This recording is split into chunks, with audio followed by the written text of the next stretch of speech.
ওকে, আসসালামু আলাইকুম। আজকে কিন্তু আমাদের মডিফায়ারের দ্বিতীয় ক্লাস। আর প্রথম ক্লাস যারা দেখুন একটু দেখে নিবা, কারণ প্রথম ক্লাস এবং এই ক্লাস এই দুটো করলে শতভাগ মডিফায়ারে আনসার করা সম্ভব, শতভাগ ইনশাল্লাহ প্রমাণ করে দিব আমি। আচ্ছা, গত ক্লাসে আমি দেখিয়েছি কিন্তু প্রথমে কি করতে হয়, প্রি মডিফাই থাকুক পোস্ট মডিফাই থাকুক এগুলো কিন্তু এক টানে কেটে দিবা, কোনো দরকার নাই এগুলোর। হ্যাঁ, আচ্ছা, নাউনের জন্য কে আসে? নাউনের জন্য কে আসে বলো? নাউনের জন্য অ্যাডজেক্টিভ আসে, নাউনের জন্য অ্যাডজেক্টিভ আসে। তাহলে এই জায়গাটা হচ্ছে অ্যাডজেক্টিভের, এখানে অ্যাডজেক্টিভ ব্যবহার করতে হবে। তাহলে একটু পড়ে নেই, এখানে কি হতে পারে? Kazi Nazrul Islam is called the Shelley of Bangla literature. He was a dash poet. কি পয়েট সে? এটা হচ্ছে নাউন, নাউনের আগে অ্যাডজেক্টিভ হয়, এটাও আমরা জানি। আচ্ছা, সেক্ষেত্রে নাউনের সাথে অ্যাডজেক্টিভের সম্পর্ক কি? পয়েট, অ্যাডজেক্টিভ লাগবে। তাহলে এখানে আনসার অনেকগুলো হতে পারে, এখানে দিতে পারো ফেমাস পয়েট, আবার দিতে পারো রিবেল পয়েট, বিদ্রোহী কবি। হ্যাঁ, আবার যদি দিতে চাও গ্রেট পয়েটও দিতে পারো। ওকে, তাহলে নাউনের জন্য এখানে গ্রেট, রিবেল অথবা ফেমাস এই আনসারগুলো কেন হলো? কারণ হচ্ছে নাউনের জন্য অ্যাডজেক্টিভ লাগে, এগুলো হচ্ছে সবগুলো অ্যাডজেক্টিভ। আর অ্যাডজেক্টিভ কিভাবে প্রমাণ করতে হয়, কোন একটা শব্দ অ্যাডজেক্টিভ কিনা এটা কিভাবে প্রমাণ করতে হয়? এটা হচ্ছে am, is, are, was, were এইসব শব্দের পরে বসায় টেস্ট করতে হবে। হ্যাঁ, কোনো একটা অ্যাডজেক্টিভ, বিউটিফুল, বিউটিফুল শব্দটা অ্যাডজেক্টিভ, প্রমাণ করো। এম, ইজ, আর, ওয়াজ, ওয়ারের পরে বসানো যায়? যদি যায় সেক্ষেত্রে অ্যাডজেক্টিভ, যদি না যায় তাহলে অ্যাডজেক্টিভ না। তাহলে am, she is beautiful, it is beautiful, তাহলে বসানো যেহেতু যায়, এই বিউটিফুলটা হলো একটা অ্যাডজেক্টিভ। ওকে, আচ্ছা, তাহলে আমরা একটু পরেরটা পড়ি যে পোস্ট মডিফাই দ্য ভার্ব। এখানে এই যে আবার আগের মতো পোস্ট মডিফাই এগুলো কেটে দিব কিন্তু আমরা। হ্যাঁ, ভার্বের জন্য কে আসে মনে আছে? নাউনের জন্য কে আসে? আগের ভিডিওটা কি ছিল? নাউনের সাথে সম্পর্ক হচ্ছে অ্যাডজেক্টিভ, নাউনের জন্য অ্যাডজেক্টিভ লিখতে হয়। আর অ্যাডজেক্টিভের জন্য, যদি শব্দটা হয় অ্যাডজেক্টিভ, অ্যাডজেক্টিভের জন্য অ্যাডভার্ব লিখতে হয়। আর অ্যাডভার্বের জন্য অ্যাডভার্ব লিখতে হয়, ঠিক আছে? আর ভার্বের জন্য তো এমনিতেই অ্যাডভার্ব হয়। এটা কিন্তু প্রত্যেকটা ক্লাসেই তোমার লাগবে। আচ্ছা, তো এখানে বি নাম্বারের আনসারটা কি হতে পারে? ভার্বের জন্য অ্যাডভার্ব লাগবে। তাহলে আরেকটা হচ্ছে অ্যাডভার্ব কিভাবে চিনি, কোথায়, কেন, কিভাবে, কখন, কতটুকু, এসব প্রশ্নের উত্তর আমি কিন্তু এর আগে দেখিয়েছি আগের ভিডিওতে। কোথায়, কেন, কিভাবে, কখন, কতটুকু, ভার্বকে যদি প্রশ্ন করে এসব উত্তর পাওয়া যায় সেক্ষেত্রে আমরা অ্যাডভার্ব হবে বলতে পারবো যে ওই শব্দটা অ্যাডভার্ব। আচ্ছা, he rode dash in every branch of Bengali literature. এখানে হি রোড অ্যাডভার্ব লাগবে, তাহলে কি দিতে পারি? হি রোড অলমোস্ট দিতে পারি, almost in every branch of Bangla literature, almost দেওয়া যেতে পারে। হ্যাঁ, আবার দেওয়া যেতে পারে হি রোড সাকসেসফুলি, সাকসেসফুলি এটাও দেওয়া যেতে পারে। আবার তুমি যদি চাও স্কিলফুলি, সাকসেসফুলিটা দাও, সাকসেসফুলি, এগুলো কিন্তু অ্যাডভার্ব। এই যে সাকসেসফুল মনে আছে, অ্যাডভার্ব টেস্ট করার উপায়টা কি? অ্যাডজেক্টিভের সাথে যদি এলয় যোগ হয় তাহলে অ্যাডভার্ব হয়। Successful, he is successful. হ্যাঁ, এই যে বি ভার্বের পরে বসছে। হ্যাঁ, বি ভার্বের পরে যদি কোনো একটা শব্দ বসানো যায় তাহলে এটাকে আমরা কি বলতে পারি? অ্যাডজেক্টিভ বলতে পারি। তাহলে এটা যেহেতু অ্যাডজেক্টিভ, অ্যাডজেক্টিভকে এলওয়াই যোগ করলে, এই যে অ্যাডজেক্টিভকে এলওয়াই যোগ করলে কি হয়? অ্যাডভার্ব হয়। তাহলে সাকসেসফুলি এলওয়াই যোগ করলেই হবে। ওকে, আচ্ছা, তাহলে সি নাম্বার কি বললো? Use an apposition. অ্যাপোজিশন মানে কি মনে আছে? অ্যাপোজিশন মানে আমরা কিন্তু যেখান থেকে দেখিয়েছিলাম, অ্যাপোজিশন কোথায় আছে? হ্যাঁ, এই যেখানে আছে অ্যাপোজিশন, অ্যাপোজিশন। ওকে, এখানে দেখো যে যখন কোনো একটা নাউন সম্পর্কে অতিরিক্ত তথ্য দেয় এটা হলো অ্যাপোজিশন। যেমন বি নাম্বারটা দেখো, my brother works at a government hospital, মূলত হলো my brother works at a government hospital. তাহলে মাই ব্রাদার সম্পর্কে অতিরিক্ত একটা তথ্য দিচ্ছি। মাই ব্রাদার কে, মানে তার প্রফেশনটা কি? সে একজন ডক্টর। এই যে অতিরিক্ত তথ্য দিলাম ব্রাদার সম্পর্কে, এটাই হচ্ছে অ্যাপোজিশন, ঠিক আছে। তাহলে এখানে অতিরিক্ত নজরুল সম্পর্কে একটা অতিরিক্ত তথ্য দিতে হবে। নজরুল কি? হ্যাঁ, আওয়ার ন্যাশনাল পয়েট, এটা কিন্তু আমরা এমনিতেই বলতে পারতাম, আওয়ার ন্যাশনাল পয়েট। বুঝতে পারছো? অতিরিক্ত একটা তথ্য দিয়ে দিলেই হবে। আচ্ছা, এখন আসো ডিতে। ডি এর কি চাচ্ছে? Use positive pronoun. পজিটিভ মনে আছে? পজিটিভ হচ্ছে, দেখো তো এখানে আছে কিনা, নেই। পজিটিভ কোথায় আছে? হ্যাঁ, পজিটিভ কিসের অন্তর্ভুক্ত? ডিটারমিনার। যদি বলে ডিটারমিনার ব্যবহার করো, তখন এই যে চারটার যে কোনো একটা, এগুলো কিন্তু আগের ভিডিওতে আমি দেখিয়েছি, ঠিক আছে। তো এখানে পজিটিভ হচ্ছে মাই, ইয়োর, হিজ, হার। এগুলো কিভাবে আসলো? এগুলো আসলো হচ্ছে সাবজেক্টিভ, যদি বলি subjective, objective, possessive, adjective.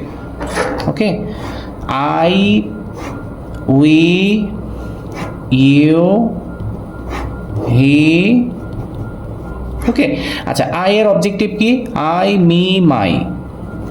We, us, our. You, your. He, him, his. এই যে এইগুলো হচ্ছে পজিটিভ অ্যাডজেক্টিভ, 3 নাম্বার আইটেম যেটা, ঠিক আছে। তাহলে আমরা এখানে পজিটিভ লাগবে, পজিটিভ। তো এখানে যাব হলো যে হ্যাঁ, হি রোড সিজলেসলি, হ্যাঁ, বিরামহীনভাবে, until the death of dash poetic player. তাহলে অফ কার? হিজ, তাই না? অফ হিজ, ঠিক আছে। ওকে, তারপরে আমরা ইতে দেখি কি বলছি, use an infinitive phrase to post modify the verb. Post toast কিচ্ছু লাগবে না আমাদের। ইউজ যখন বলছে, use an infinitive phrase. Infinitive phrase মনে আছে? বের করতে পারবা কত নম্বর পেজে? আমরা কিন্তু এই রুলগুলো দেখিয়েছি। ইনফিনিটিভ ফ্রেজ, ঠিক আছে, এখানে ইনফিনিটিভ ফ্রেজ 3 নম্বর রুল যেটা। ইনফিনিটিভ ফ্রেজ কি? ইনফিনিটিভ হচ্ছে টু এর পরে base form, to go, to write, to call. তবে ইনফিনিটিভ ফ্রেজ কি? টু গো দেয়ার, যদি একটা শব্দ যোগ করতে পারো তাহলে ফ্রেজ হয়ে যায়। টু রাইট এ পোয়েম, হ্যাঁ, to call him, to call my brother. এই যে ভার্বের সাথে আরেকটা শব্দ যোগ হয়ে গেলে ফ্রেজ হয়ে যাবে। তাহলে আমরা এখানে কি খুঁজবো? Infinitive phrase. তাহলে টু তো আগে যোগ করব, হ্যাঁ, ইউজ অ্যান ইনফিনিটিভ ফ্রেজ, টুটা আগে যোগ করলাম। তাহলে একটা ভার্ব লাগবে আর কমপক্ষে একটা শব্দ লাগবে। হি কম্পোজড হিজ সংস ড্যাশ। তাহলে টু কি হতে পারে? টু ইন্সপায়ার, তাই না? Inspire the people, inspire us, inspire the nation, এরকম হবে। To inspire, inspire the nation, অথবা পিপল, যাই দাও, কোনো সমস্যা নেই। ওকে, আচ্ছা, এখন আসলে এফ নাম্বারে কি বলছে? Use an intensifier two premodify যায়। এগুলো কোনো কিছু লাগবে না, ইউজ বলছে ইন্টেন্সিফায়ার। ওকে, ইন্টেন্সিফায়ার জিনিসটা কি? ইন্টেন্সিফায়ার হচ্ছে এই যে 2 নাম্বার রুল। দেখো, ইন্টেন্সিফায়ার হচ্ছে, ধরে নিলাম একটা এক্সাম্পল যদি দেই, যে শি ইজ বিউটিফুল। মনে হলো হ্যাঁ এটা সুন্দর, তবে এখানে ইন্টেন্সিফায়ার মানে কি? ইন্টেন্সিফাই মানে কি? মানে এটা জোর দেয়া। শি ইজ ভেরি বিউটিফুল, হ্যাঁ, এই ভেরিটা হচ্ছে ইন্টেন্সিফায়ার। ওকে, এই ভেরিটা হচ্ছে ইন্টেন্সিফায়ার। 99% সময় এই ভেরি একটা শব্দ মনে রাখলেই হবে। তবে ইনাফ হতে পারে, ভেরি হতে পারে, so, to, quite, rather, extremely, এই শব্দগুলো। তবে একটা ভেরি মনে রাখলেই তোমার সব জায়গায় ভেরি শব্দটা, সব না মানে একটা জায়গা ছাড়া ইনাফের একটা ব্যবহার আছে, নাউনের আগে পরের একটা বিষয় আছে, শুধুমাত্র এই ভেরিটা অ্যাডজেক্টিভের সাথে কাজে দেয় আর কি। হ্যাঁ, আচ্ছা, তো এখানে আমরা এখন ইন্টেন্সিফায়ার, তাহলে হিজ সংস আর ড্যাশ মেলোডিয়াস। আর কি হতে পারে? একটাই অ্যাডজেক্টিভ, কি বলে, ইন্টেন্সিফায়ার, ভেরি।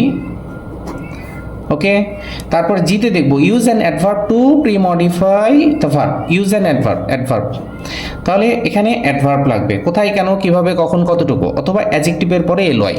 ওকে, কোথায়, কেন, কিভাবে, কখন, কতটুকু, এগুলো ভার্বকে যদি এগুলোর প্রশ্ন উত্তর পাই তাহলে অ্যাডভার্ব।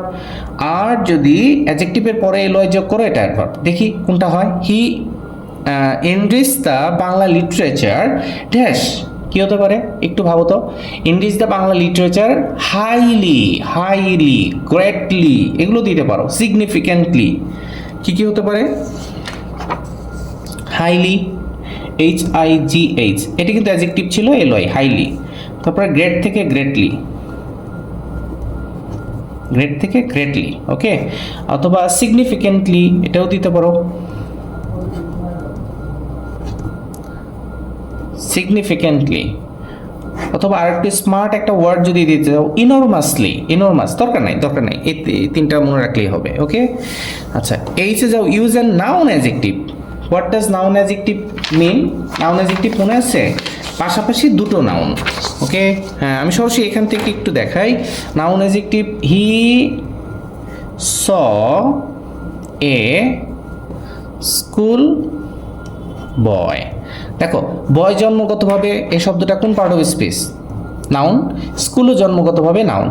তবে আমরা একটা রুল জানি, নাউনের আগে যে শব্দই বসুক এটা 100% adjective, 100% adjective.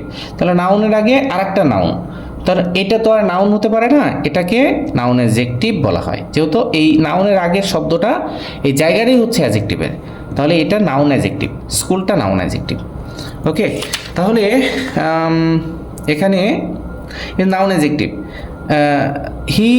His literary works have enriched dash literature, কি হতে পারে? বাংলা লিটারেচার, হ্যাঁ, বাংলা লিটারেচার,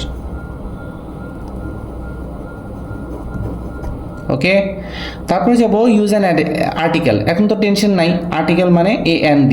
তাহলে he was dash secular poet, article adjective noun, তাহলে কি হতে পারে? আর্টিকেল AND, কি হতে পারে? অবশ্যই এ। আচ্ছা, ইউজ অ্যান অ্যাডভার্বিয়াল ফ্রেজ। ওই যে বলছি অ্যাডভার্বিয়াল ফ্রেজ, অ্যাডভার্ব তো হতেই হবে এবং একাধিক শব্দ। চলো একটু পড়ে দেখি আগে, যে he sang the songs of equality, হ্যাঁ, dash, he sang the song of equality dash, কখন, কখনের উত্তর দাও, throughout his life, throughout, throw,